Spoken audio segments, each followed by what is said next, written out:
Bonjour à toutes, bonjour à tous et merci infiniment de nous retrouver ce dimanche matin sur le plateau de Sagesse Bouddhiste pour la première des deux émissions que nous avons souhaité consacrer à un thème qui peut sembler complexe et qui est pourtant au cœur de l'enseignement du Bouddha, quelle que soit l'école, la compréhension de la vacuité des phénomènes.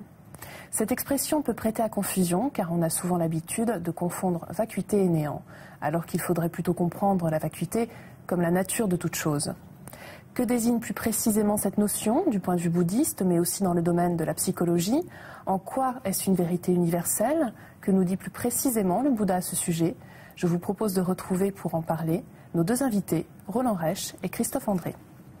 Christophe André, bonjour. Bonjour. Vous êtes médecin psychiatre à l'hôpital Sainte-Anne, à Paris, où vous organisez des groupes de méditation pour vos patients. Et vous avez publié aux éditions L'Iconoclaste, Méditer jour après jour, 25 leçons pour vivre en pleine conscience. Merci d'être avec nous aujourd'hui. Roland Reich, bonjour. Bonjour. Vous êtes un ancien disciple de Maître Tezen Deshimaru. Oui. Vous êtes vous-même moine zen. Vous donnez des enseignements au Dojo Zen de Nice, au centre zen de la Gendronnière aussi, oui. Ainsi qu'un peu partout en Europe, en fait, je crois. C'est ça, exactement. Alors, Roland Reich, est-ce que vous pouvez tenter de nous expliquer, dans un premier temps, ce qu'est ce concept de la vacuité, qui semble si difficile à appréhender? Justement, il est difficile à appréhender si on le prend comme un concept.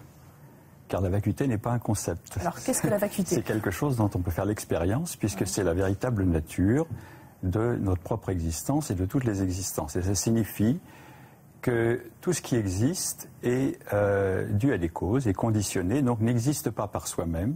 Donc, on dit qu'elle n'a pas d'existence substantielle ou autonome ou séparée. Donc, on devrait plutôt parler de vide, de vacuité, mais comme un adjectif presque, en disant cette chose est vide de ceci. Une bouteille est vide de son contenu. L'esprit est vide de pensée à un moment donné. L'être est vide d'une âme substantielle. Il n'y a rien de permanent dans mon être. Le corps est vide en ce sens que, non pas il n'existe pas, mais il se transforme sans cesse, donc il est vide de substance propre et permanente. Et c'est dû au fait que tout ce qui existe est causé par des choses, des phénomènes, et est impermanente, est-ce que l'on parle interdépendant. On parle toujours de vacuité des phénomènes?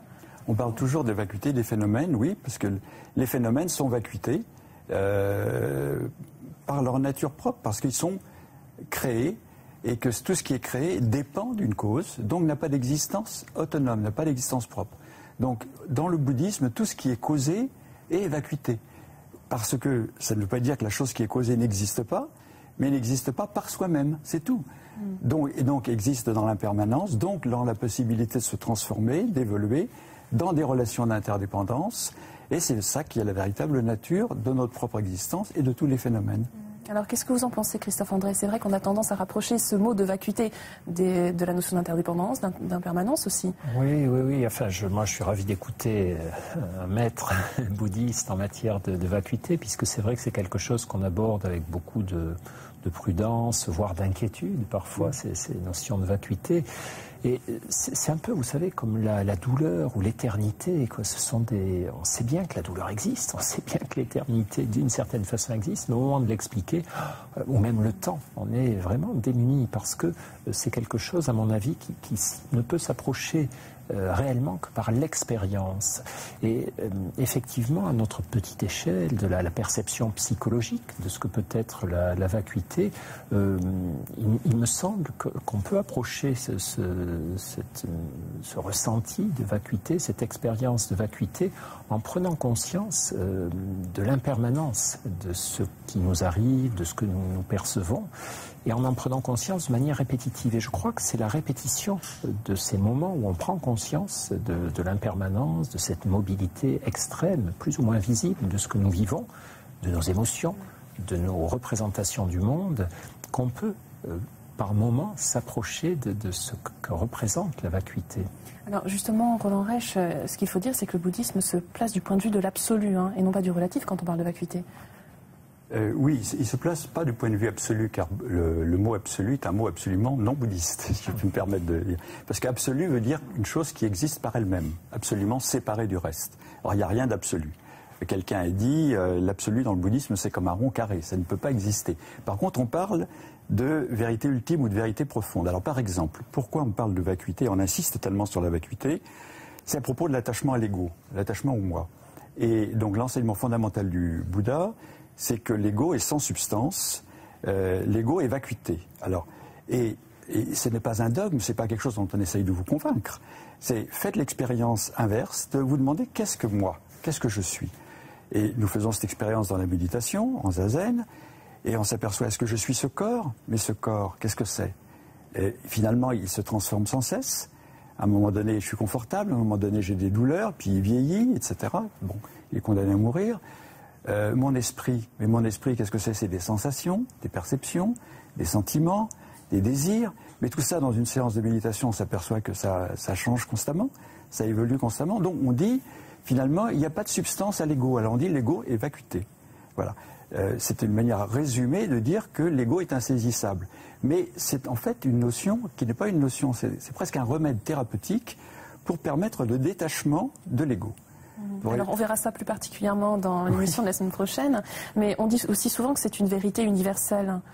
C'est une vérité universelle parce que, alors quand on parle aussi d'universel, on veut dire que d'après ce que nous pouvons expérimenter dans l'univers dans lequel nous vivons, nous constatons partout que tout ce qui existe est vacuité, c'est-à-dire tout ce qui existe est causé par d'autres choses qu'elle-même, et donc est interdépendante et par conséquent impermanente. Maintenant, universel, ça veut dire ça, c'est-à-dire que dans l'univers que nous connaissons, partout, dans notre observation, nous trouvons que tous les phénomènes, tous les êtres ont cette caractéristique d'impermanence, d'interdépendance et d'absence de substance propre. Et puis, dans le passé, et dans le passé aussi, quand on regarde dans le passé, jamais on a trouvé quelque chose qui ne soit pas causé, qui existe par soi-même. Maintenant, dire que c'est universel, ça supposerait qu'on se place d'un point de vue de Dieu. Et on n'en sait rien. Il y a peut-être des univers où il y a des êtres... Dont on n'a pas connaissance. Dont on n'a pas connaissance, où il y a des êtres parfaitement permanents, substantiels, etc. Mais de ce que l'expérience humaine peut nous montrer du monde, c'est que tout ce qui existe est causé et donc sans substance propre et donc vacuité. Alors Christophe André, vous dites dans votre ouvrage que pour vous la vacuité c'est cela, la conscience de la complexité de toute chose. Qu'est-ce que vous entendez par là? Ce que j'entends par là, c'est que, une fois de plus, l'approche qu'on peut faire de la vacuité, c'est plutôt une approche expérientielle. Et c'est une répétition, je crois, d'expérience, comme le disait Roland, en matière de ressenti tout à coup, de l'impermanence, de l'interdépendance. Et je pense que la répétition, la multiplication de ces expériences nous conduit à la seule conclusion possible, c'est-à-dire que nos représentations mentales du réel, finalement, ne sont que des certitudes transitoires. Il y a une solidité au moment où nous regardons le monde, au moment où nous réfléchissons sur nous, sur le monde qui nous entoure, mais si nous laissons un peu de temps passer, nous nous apercevons que cette solidité n'avait pas lieu d'être. On voit très bien ça, par exemple, du côté de la psychologie des émotions. Lorsque je suis très en colère contre quelqu'un parce qu'on m'a dit que ce quelqu'un avait dit du mal de moi, j'ai une représentation du monde très solide. La personne est méchante, elle me cause du mal, elle me fait du tort. Et puis, si dans la seconde d'après, on me dit « mais non, finalement, c'était une erreur, elle dit du bien de toi », tout ça disparaît tout à coup. Et je m'aperçois que aussi bien la représentation précédente que celle que j'ai là sont absolument reposent sur du sable, reposent sur quelque chose de très subjectif, de très dépendant de causes qui m'échappent.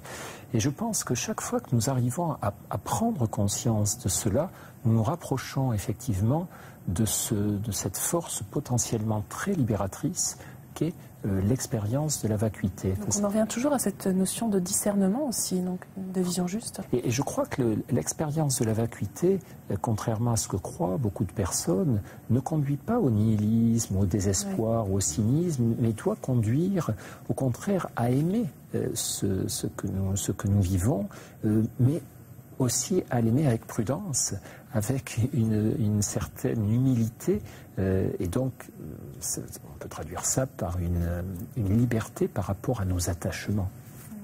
Mais est-ce qu'il n'y a pas un côté un peu vertigineux, Roland Reich, dans tout cela, une angoisse que peut susciter cette approche avec ça peut être vertigineux si on s'identifie à un ego, qui est une construction mentale plus ou moins artificielle, et à laquelle on est tellement attaché. Alors là, c'est pour ça que beaucoup de gens ne peuvent pas comprendre la vacuité, parce qu'ils y sentent une menace. Donc c'est pas simplement une incompréhension, c'est une peur de trop comprendre de quoi il s'agit.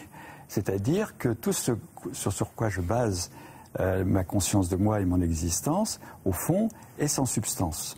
Alors ça, c'est vertigineux du point de vue de l'ego. Mais si on pratique la méditation et le lâcher-prise, si on se rend compte que la vacuité, c'est au contraire le fait que tout se transforme sans cesse, que tout évolue, que rien ne dure, et par conséquent la souffrance également va passer, etc., comme une maman qui dit à son enfant « pleure pas, ce n'est rien », c'est un enseignement du Bouddha de dire à quelqu'un qui pleure, ce n'est rien, parce qu'effectivement, ça va passer. Mais la personne qui pleure et qui a mal, souvent, elle est choquée quand on lui dit ce n'est rien, parce que pour elle, elle est vraiment dans la réalité de sa souffrance actuelle. Donc quand on dit vacuité, on ne veut pas dire que ça n'existe pas, que la souffrance n'existe pas, que l'ego n'existe pas. On dit simplement que tout ça est pris dans l'interdépendance, dans le mouvement, que ça va se transformer. Et à ce moment-là, au lieu d'avoir le vertige, au contraire, on va ressentir d'un seul coup une grande libération. C'est plus du vertige avec la peur d'être englouti, c'est une libération par rapport à une illusion qui nous faisait vivre à côté de la réalité, et du coup on va pouvoir vivre en harmonie avec la réalité. C'est-à-dire avec une confiance dans la vie, une confiance dans la transformation possible, une confiance dans le fait qu'on va pouvoir dépasser les obstacles. Quelqu'un qui est déprimé, par exemple, a l'impression que jamais plus sa vie n'aura de sens, que jamais plus il pourra désirer quelque chose. Et puis, en fait, ce n'est pas vrai, les dépressions, ça passe, comme tout le reste, quand on est bien soigné. Et à ce moment-là, d'un seul coup, le gouffre dans lequel on était, finalement, ce n'est plus un gouffre, c'est au contraire une potentialité de passer à autre chose. Et finalement, l'expérience de la vacuité, notamment dans la dépression, c'est une expérience initiatique. C'est ce qui va permettre de débloquer quelque chose qui était coincé, parce qu'on avait une vision limitée de l'existence et on était cramponné à quelque chose. Si on dit ce à quoi tu t'es attaché, ce n'est rien, c'est le gouffre parce qu'on a peur de perdre ce à quoi on est attaché. Mais si on accepte que ce n'est rien, d'un seul coup, il y a une possibilité de créer, d'inventer autre chose, de changer complètement de direction et donc de se renouveler. Et finalement, la vacuité, c'est la vie, c'est ce qui permet la vie. Alors on verra justement plus précisément la semaine prochaine comment faire. Christophe André? Oui, j'aurais aimé compléter ce que vient de dire Roland par rapport à... Il y a une image qui me venait en vous écoutant, c'est au fond la peur du vide. Beaucoup de personnes ont le sentiment que s'approcher de la vacuité ou prendre conscience de la vacuité, c'est une menace, c'est comme un grand néant dans lequel on va être aspiré. Mais je songeais à la manière dont on soigne la peur du vide en psychothérapie. Et la peur du vide est d'autant plus grande qu'on refuse de se pencher, qu'on s'éloigne de ce vide. Et du coup, on peut l'imaginer dramatique, nous aspirant, etc. Et dans les thérapies, souvent, ce qu'on demande aux personnes, c'est de s'approcher tout doucement, d'apprivoiser le vide et de voir qu'il n'y a pas de danger pour nous si on ne fait pas n'importe quoi, mais pouvoir se pencher au-dessus du vide ne va pas nous condamner à être aspirés par lui. Au contraire, va pouvoir nous donner liberté et apaisement. Écoutez, je vous remercie infiniment. Et donc nous verrons la semaine prochaine comment justement apprivoiser cette vacuité. Pour terminer, voici quelques livres que nous vous conseillons. Je vous rappelle tout d'abord les livres de nos deux invités. De Christophe André, Méditer jour après jour, aux éditions L'Iconoclaste. 25 leçons pour vivre en pleine conscience. De Roland Reich sur l'enseignement de Maître Wanchi, Le chant de la vacuité et l'illumination silencieuse, publié aux éditions Yuno Kuzen. L'aube du Mahamudra de Bokar Rinpoché et Khenpo Donyeu, publié aux éditions Claire Lumière. Une belle introduction à l'épanouissement dans l'éveil et les méthodes pour y parvenir. Vous retrouverez dans ce texte profond des explications sur le sens de la vacuité. Et enfin, Méditation, 12 méditations guidées pour s'ouvrir à soi et aux autres, par Fabrice Midal, chez Audiolib. Un livre qui complète les 2 CD, aborde les origines de la méditation et répond aux questions pratiques que l'on se pose concernant le temps à y consacrer, la posture à adopter ou encore le rôle de la respiration. Vous pouvez voir et revoir cette émission pendant toute une semaine sur le site internet de France 2, rubrique Tous les programmes et Chemin de la foi. Je vous souhaite une excellente journée. À dimanche prochain.